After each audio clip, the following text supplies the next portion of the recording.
Assalamualaikum warahmatullahi wabarakatuh. Sampurasun. Ayeuna urang diajar struktur laporan kagiatan.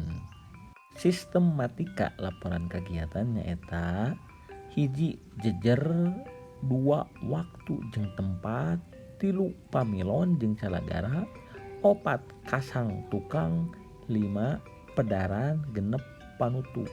Janten cara nyusun teh aya genep. Regepkeun anu kahiji nyaeta jejer atawa judul.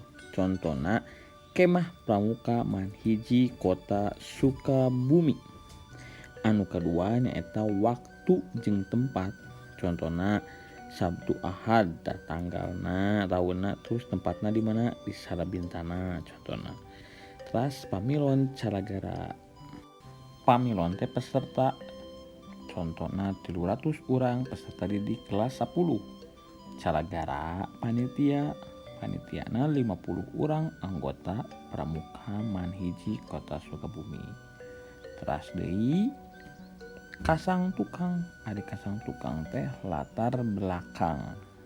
Contona artikan karakter siswa ngaliwatan kegiatan pramuka di sekolah. Dipihara peserta didik nembongkeun kapribadian jeung kalemesan budi.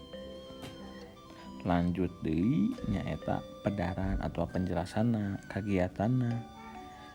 Contona kagiatan kemah dimitian ku bubuka kepala madrasah geus kitu dayakeun rupa-rupa kagiatan. Teras ditutup ku bewara pinunjul pasanggiri. Eta singket namanya. Lanjut anu pamungkas nyaeta panutup. Panutup contona kagiatan kemah pramuka kacida pentingna keur nuwuhkeun sikap nasionalisme jeung karakter luhur. Tah eta contoh panutup.